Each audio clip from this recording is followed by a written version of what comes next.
Hi friends, stock മാർക്കറ്റുമായി ബന്ധപ്പെട്ട ഇന്നത്തെ പ്രധാനപ്പെട്ട അപ്ഡേറ്റുകൾ ഡിസ്കസ് ചെയ്യുന്ന വീഡിയോയിലേക്ക് എല്ലാവർക്കും സ്വാഗതം. തുടർച്ചയായ 3 ദിവസത്തെ നെഗറ്റീവ് ക്ലോസിംഗിന് ശേഷം മാർക്കറ്റ് ഇന്ന് റീബൗണ്ട് ചെയ്തിട്ടുണ്ട്. പോസിറ്റീവിൽ ക്ലോസ് ചെയ്യാൻ പറ്റിയിട്ടുണ്ട് മാർക്കറ്റിന്. സെൻസെക്സ് 410 പോയിൻറ്റും നിഫ്റ്റി 130 പോയിൻറ്റും അപ്പായിട്ടാണ് ക്ലോസ് ചെയ്തത്. സെൻസെക്സ് 81,596 നിഫ്റ്റി 24,813 ക്ലോസ് ചെയ്തത്.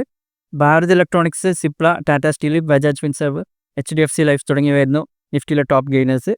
IndusInd Bank, JSW Steel, Kotak Mahindra തുടങ്ങിയവയായിരുന്നു ടോപ്പ് ലോസേഴ്സ് വരുന്നത്. ഇനി സെക്ടറൽ ഇൻഡിസസ് നോക്കുകയാണെങ്കിൽ ഒട്ടുമിക്ക സെക്ടേഴ്സും പോസിറ്റീവിലാണ് ഇന്ന് ക്ലോസ് ചെയ്തത്.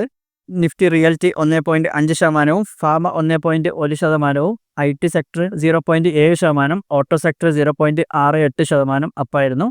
പക്ഷേ കൺസ്യൂമർ ഡ്യൂറബിൾസ് നെഗറ്റീവിലാണ് ക്ലോസ് ചെയ്തത്. 0.49% ഡൗൺ ആയിട്ടാണ് കൺസ്യൂമർ ഡ്യൂറബിൾ സെക്ടർ ക്ലോസ് ചെയ്തത്. Nifty mid cap 0.8%, small cap 100 0.4% അപ്പായിരുന്നു. ഇനി നാളെ റിസൾട്ട് വരുന്ന പ്രധാനപ്പെട്ട കമ്പനികൾ ഏതൊക്കെയാണെന്ന് നോക്കാം. നാളെ വ്യാഴാഴ്ച 22-ാം തീയതി ITCയുടെ റിസൾട്ട് വരാനുണ്ട്. അതുകൂടാതെ Grasim industries, Sun Pharma, container corporation of India, strides pharma തുടങ്ങിയവയാണ് പ്രധാനപ്പെട്ട കമ്പനികൾ. ഇത് പ്രധാനപ്പെട്ട കമ്പനികൾ മാത്രമാണ്. മൊത്തം ലിസ്റ്റ് വളരെ വലുതാണ്. ഈ ആഴ്ച റിസൾട്ട് വരുന്ന കമ്പനികളുടെ മൊത്തം ലിസ്റ്റ് നമ്മുടെ വെബ്സൈറ്റിൽ കൊടുത്തിട്ടുണ്ട്. നിങ്ങൾക്ക് അത് ചെക്ക് ചെയ്യാവുന്നതാണ്. അടുത്ത ഭാഗത്തേക്ക് പോകുന്നതിന് മുമ്പ് നിങ്ങൾ മറന്നുപോയ ചെറിയൊരു കാര്യം ഓർമ്മിപ്പിച്ച ശേഷം മുമ്പോട്ട് പോകാം. നിങ്ങൾ വീഡിയോ ഇതുവരെ ലൈക്ക് ചെയ്തിട്ടില്ല. അപ്പോൾ ഇപ്പോൾ തന്നെ ഒന്ന് വീഡിയോ ലൈക്ക് ചെയ്ത് വെക്കുക. കൂടാതെ ചാനലൊന്ന് സബ്സ്ക്രൈബ് ചെയ്ത് വെച്ചാൽ ഇതുപോലുള്ള കൂടുതൽ വീഡിയോസ് അപ്ലോഡ് ചെയ്യുമ്പോൾ നിങ്ങൾക്ക് അതിൻ്റെ നോട്ടിഫിക്കേഷൻ ലഭിക്കാൻ നിങ്ങളത് സഹായിക്കും. അതുകൂടാതെ നമ്മുടെ വീഡിയോയുടെ ഡിസ്ക്രിപ്ഷനിൽ ഡിമാറ്റ് അക്കൗണ്ട് ഓപ്പൺ ചെയ്യാനുള്ള ലിങ്ക് കൊടുത്തിട്ടുണ്ട്. നിങ്ങൾക്ക് അതുവഴി അക്കൗണ്ട് ഓപ്പൺ ചെയ്യാവുന്നതാണ്. അതിനുശേഷം എന്നെ വാട്സാപ്പിൽ കോൺടാക്ട് ചെയ്താൽ സ്റ്റോക്ക് മാർക്കറ്റ് റിലേറ്റഡ് ആയിട്ടുള്ള കോഴ്സ് സൗജന്യമായിട്ട് ലഭിക്കുന്നതാണ്. എന്നെ വാട്സാപ്പിൽ കോൺടാക്ട് ചെയ്യാൻ മതി. ഇന്നത്തെ ആദ്യത്തെ അപ്ഡേറ്റ് ഇന്ത്യയുടെ കോർ സെക്ടർ ഡാറ്റ വന്നിട്ടുണ്ട്. അതിനെക്കുറിച്ചാണ്. ഇന്ത്യയുടെ കോർ സെക്ടർ ഗ്രോത്ത് ഷാർപ്പായിട്ട് ഫോൾ ആയിട്ടുണ്ട്. ഇപ്പോൾ അത് 8 മാസത്തെ ഏറ്റവും കുറഞ്ഞ നിലയിൽ എത്തിയിട്ടുണ്ട്. ഏപ്രിൽ 2025 അത് 0.5% ആയിട്ടുണ്ട്. കഴിഞ്ഞ മാർച്ചിൽ അത് 4.6% ആയിരുന്നു. ടോട്ടൽ 8 കോർ ഇൻഡസ്ട്രികളിൽ 6 സെക്ടറിൽ സ്ലോ ഡൗൺ കാണാൻ പറ്റിയിട്ടുണ്ട്. കോളും നാച്ചുറൽ ഗ്യാസ് മാത്രമാണ് കഴിഞ്ഞ മാർച്ചിനേക്കാളും ബെറ്റർ ഗ്രോത്ത് ഉണ്ടാക്കിയിട്ടുള്ളത്. ബാക്കി എല്ലാ സെക്ടറും സ്ലോ ഡൗൺ വന്നിട്ടുണ്ട്. ഈ ഒരു സ്ലോ ഡൗണിനെ തുടർന്ന് തന്നെ IMFും വേൾഡ് ബാങ്കും ഇന്ത്യയുടെ FY25 GDP ഫോർകാസ്റ്റ് താഴ്ത്തിയിട്ടുണ്ട്. IMF മുമ്പ് 6.5% പറഞ്ഞത് ഇപ്പോൾ 6.2% കുറച്ചിട്ടുണ്ട്. വേൾഡ് ബാങ്കും GDP ഫോർകാസ്റ്റ് ഇപ്പോൾ 6.3% കുറച്ചിട്ടുണ്ട്. അടുത്തത് IT സെക്ടറിൽ TCSുമായി ബന്ധപ്പെട്ടാണ്. TCSന് ഒരു 2,903 കോടിയുടെ ഓർഡർ ലഭിച്ചിട്ടുണ്ട് BSNL നിന്ന്. ടോട്ടൽ 18,685 സൈറ്റുകളിലേക്കുള്ള 4G റോൾ ഔട്ടുമായി ബന്ധപ്പെട്ട ഓർഡറാണ് ലഭിച്ചിട്ടുള്ളത്. Planning, engineering, supply, installation, testing, commissioning, annual maintenance ഇവയെല്ലാം അടങ്ങുന്ന ഒരു 4G നെറ്റ്വർക്ക് കോൺട്രാക്റ്റാണ് ഇവർക്ക് ലഭിച്ചിട്ടുള്ളത്. ഇവർക്ക് മുമ്പും BSNL നിന്ന് 4G കോൺട്രാക്ട് ലഭിച്ചിരുന്നു. അതിൻ്റെ ഒരു കണ്ടിന്യൂഷനാണിത്.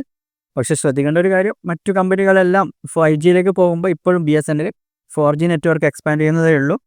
എന്തായാലും TCSന് ഇതൊരു നല്ല കാര്യമാണ്. അടുത്തത് അദാനി ഷെയറുമായി ബന്ധപ്പെട്ട കാര്യമാണ്. ഇത് 2 ദിവസം മുമ്പ് വന്നൊരു വാർത്തയാണ്. 2 മോറിഷ്യസ് ബേസ് ആയിട്ടുള്ള ഫണ്ട് ഹൗസുകൾക്ക് അദാനിയിൽ ഷെയർ ഹോൾഡിംഗ് ഉണ്ട്. അതിൻ്റെ കറക്റ്റായിട്ട് ഡിസ്ക്ലോഷേഴ്സ് കൊടുത്തിട്ടില്ല സെബിക്ക്. അതുകൊണ്ട് തന്നെ സെബി അവരെ ബാൻ ചെയ്തിട്ടുണ്ട്. മോറിഷ്യസ് ബേസ് ആയിട്ടുള്ള ഫണ്ടുകളായിട്ടുള്ള എലാറ ഇന്ത്യ ഓപ്പർച്യൂണിറ്റീസ് ഫണ്ടും എസ്പെര ഫണ്ടുമാണ് ഇവ. ഇവർ ഡീറ്റെയിൽഡ് ആയിട്ടുള്ള ഷെയർ ഹോൾഡർ ഇൻഫർമേഷൻ കൊടുത്തിട്ടില്ല ഇതുവരെ. 2023 ഹിൻഡർബർഗ് റിസർച്ചിനെ തുടർന്ന് അദാനി ഗ്രൂപ്പിൽ ഇൻവെസ്റ്റ്മെൻ്റ് ഉള്ള ഓഫ്ഷോർ ഇൻവെസ്റ്റേഴ്സിനെ കുറിച്ചുള്ള ഇൻവെസ്റ്റിഗേഷൻ നടത്തിയിരുന്നു സെബി. അതിനെ തുടർന്നാണ് നമ്മൾ പലർക്കും അറിയുന്നൊരു കാര്യമാണ്, ഇപ്പോൾ IPO വഴി ഒരു കമ്പനി ലിസ്റ്റ് ചെയ്യുമ്പോൾ 25% പബ്ലിക്കലി ലിസ്റ്റ് ചെയ്യണമെന്നാണ് സെബിൻ്റെ കണ്ടീഷൻ. അത് IPOൻ്റെ ടൈമിന് തന്നെ വേണമെന്നില്ല, പക്ഷേ ഒരു നിശ്ചിത സമയത്തിനുള്ളിൽ 25% എത്തിക്കണം പബ്ലിക് ഷെയർ ഹോൾഡിങ്. അത് ഒരു നല്ല കാര്യത്തിന് വേണ്ടിയാണ്. കാരണം മാനിപ്പുലേഷനും കാര്യങ്ങളും കുറക്കാൻ വേണ്ടിയാണ്. അപ്പോൾ പബ്ലിക്കിൻ്റെ കയ്യിൽ ചെറിയ എമൗണ്ട് ഷെയറുകൾ മാത്രമേ ഉള്ളൂ എങ്കിൽ വളരെ പെട്ടെന്ന് ആ ഷെയറുകൾ മാനിപ്പുലേറ്റ് ചെയ്യാൻ പറ്റും. അത് ഒഴിവാക്കാൻ വേണ്ടിയാണ് സെബി ഇങ്ങനെ ഒരു കണ്ടീഷൻ കൊണ്ടുവന്നത്. പക്ഷേ ഈ ഒരു കേസിൽ ഹിൻഡർബർഗ് അനുസരിച്ച് അദാനി ഗ്രൂപ്പ് അവരുടെ ഫാമിലി വഴി ഇങ്ങനെയുള്ള ഓഫ്ഷോർ ഫണ്ടുകൾ വഴി അദാനി ഗ്രൂപ്പിൽ തന്നെ ഇൻവെസ്റ്റ് ചെയ്യും. അപ്പോൾ ടോട്ടൽ പബ്ലിക്കിൻ്റെ കയ്യിലുള്ള ഷെയർ ഹോൾഡിങ് കുറവായിരിക്കും. ഇപ്പോൾ 25% പബ്ലിക്കലി ലിസ്റ്റഡ് ആണെങ്കിലും അത് കൂടുതൽ പേര് തന്നെയായിരിക്കും ഹോൾഡ് ചെയ്യുന്നുള്ളത്. അതുകൊണ്ട് തന്നെയാണ് ഇങ്ങനെ ഒരു ഇഷ്യൂ വന്നതും ഈ ഒരു അന്വേഷണം വന്നതും. എന്തായാലും അതിനെ തുടർന്നുള്ള വാണിംഗ് ആണ് ഈ 2 ഫണ്ട് ഹൗസുകൾക്ക് ഇപ്പോൾ കൊടുത്തിട്ടുള്ളത്. അടുത്തത് ബജാജ് ഓട്ടോയുമായി ബന്ധപ്പെട്ടാണ്. അവർ 5,431 കോടിയുടെ ഒരു ലോണ് സംഘടിപ്പിച്ചിട്ടുണ്ട്. അവർക്ക് ഷെയർ ഹോൾഡിംഗ് ഉണ്ടായിരുന്ന KTM ബൈക്ക് ചില പ്രശ്നങ്ങളിലൂടെ കടന്നു പോവുകയായിരുന്നു. അവർ ഓൾമോസ്റ്റ് ബാങ്ക്രപ്റ്റ് ആവേണ്ടതായിരുന്നു. ആ ഒരു കമ്പനിയെ രക്ഷിക്കാൻ വേണ്ടിയാണ് ഇവർ ഈ ഒരു ഫണ്ട് അറേഞ്ച് ചെയ്തിട്ടുള്ളത്. ഇപ്പോൾ KTM ബൈക്സ് MV ഓഗസ്റ്റ ഏറ്റെടുത്തിരുന്നു. അതുകൂടാതെ MotoGPയിലും അവർ പങ്കെടുത്തതുകൊണ്ട് തന്നെ ഹെവി ഇൻവെസ്റ്റ്മെൻറ്റ് അവിടെ ആവശ്യമായിരുന്നു. അങ്ങനെ കമ്പനി വലിയ നഷ്ടത്തിലൂടെ പോവുകയായിരുന്നു. അങ്ങനെ KTM 2024 നവംബറിൽ ബാങ്ക്രപ്സിക്ക് ഫയൽ ചെയ്തിട്ടുണ്ടായിരുന്നു. കോർട്ട് ഒട്ടുമിക്ക ഡെപ്റ്റുകളും റൈറ്റ് ഓഫ് ചെയ്തെങ്കിലും 544 മില്യൺ മെയ് 21, 2025 ആകുമ്പോഴേക്ക് മറ്റു ഡ്യൂസ് ക്ലിയർ ചെയ്യാൻ വേണ്ടി സംഘടിപ്പിക്കേണ്ടതുണ്ടായിരുന്നു. അതിനുള്ള ഫണ്ടായിട്ടാണ് ബജാജ് ഈ ഒരു എമൗണ്ട് റൈസ് ചെയ്തിട്ടുള്ളത്. അടുത്തത് മാംഗോ ഡ്രിങ്കുമായി ബന്ധപ്പെട്ട ഒരു അപ്ഡേറ്റ് ആണ്. റസ്ന ജംപിനെ അക്വയർ ചെയ്തിട്ടുണ്ട്.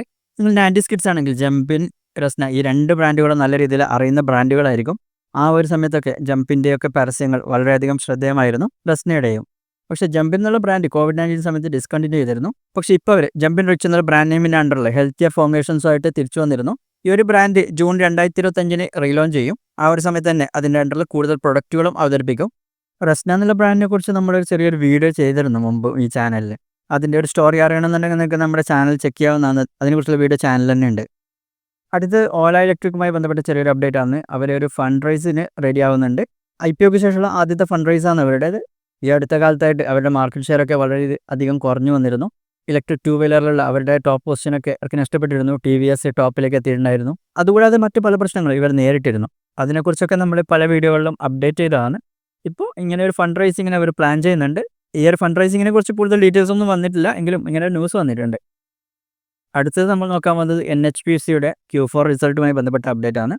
NHPCയുടെ Q4 profit 52% year on year വർദ്ധിച്ച് 919.63 കോടിയായിട്ടുണ്ട്.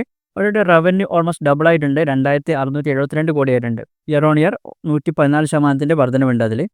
കമ്പനി ഡിവിഡൻഡ് പ്രഖ്യാപിച്ചിട്ടുണ്ട്. ഫൈനൽ ഡിവിഡൻഡായിട്ട് 51 പൈസയാണ് ഡിവിഡൻഡ് പ്രഖ്യാപിച്ചിട്ടുള്ളത്. മാർച്ചിലും ₹1.40 ഡിവിഡൻഡ് അവർ നൽകിയിരുന്നു. അപ്പോൾ ഇത്തരം കാര്യങ്ങളാണ് ഇന്നത്തെ വീഡിയോയിൽ പറയാനുള്ളത്. ഇതുപോലെ കൂടുതൽ വീഡിയോസിനായി ചാനൽ സബ്സ്ക്രൈബ് ചെയ്യുക, കൂട്ടുകാർക്ക് ഷെയർ ചെയ്യുക.